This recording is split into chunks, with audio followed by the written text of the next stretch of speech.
तर मुलांनो, आजचा आपला डिबेटचा विषय आहे मुलं मुली काय करू शकतात. कपडे धुवू शकतात.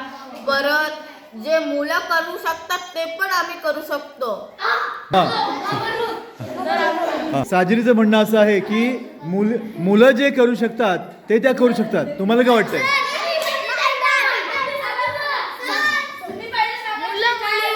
मुलं खेळाच्या क्षेत्रात जसं की कबड्डी क्रिकेटमध्ये उंच स्तरावर जाऊ शकतात.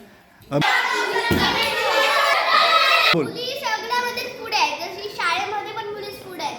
क्रिकेट कबड्डी सगळ्यामध्ये मुली पुढे आहेत. आणि जे मुली करू शकतात ते मुलं नाही करू शकत. आणि जे मुलं करू शकतात ना ते मुली सुद्धा करू शकतात. तर क्रिकेटमध्ये आम्ही षटकार मारू शकतो पण मुलींना खेळताना नाही. अशी ऑस्ट्रेलिया टीमला मुलाची टीम एवढी घाबरली आणि त्याच ऑस्ट्रेलिया टीम सोबत मुलींनी वर्ल्ड कप ट्रॉफी जिंकले. एवढ्या वर्षात एक कप जिंकलाय. एवढ्या वर्षात 10 कप जिंकले. एवढ्या वर्ष खेळून एवढं जिंकलं. आम्ही जेवढं वजन उचलू शकतो तेवढं ती नाही उचलू शकत.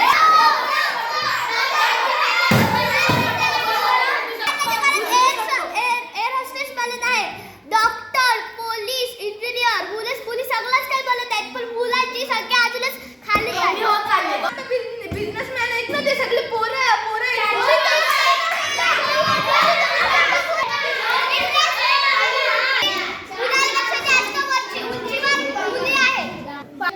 Very good very good very good. ए बघा, ऐकलंय काय? हे ऐका.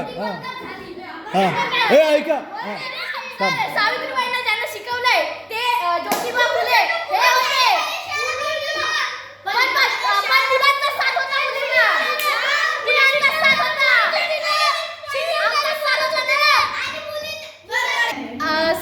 ती बोलतात असं की सावित्रीबाई पहिल्या शिक्षिका होत्या. पण सावित्रीबाईंना त्यांच्या पाठी एक मुलगाच होता. बाईंना शिकवलं त्यांच्या पतींनी. शेण फेकलं काय दगडा वगैरे मारली शपला मारल्या तरी पण सावित्रीबाई पाठी हात नाही कारण त्याला मुलीला शिकवायचं होतं. म्हणून मुली एवढ्या उंचावर गेल्या. जर मुळात बाई जन्माला आलीच नाही तर मुलं जन्माला येऊच नाही शकत. लक्ष्मी मारतात. मताचा आदर करतो. आणि हे लक्षात घ्या, आजच्या युगामध्ये मुलं आणि मुली हे दोघे पण समान आहेत. जी कामं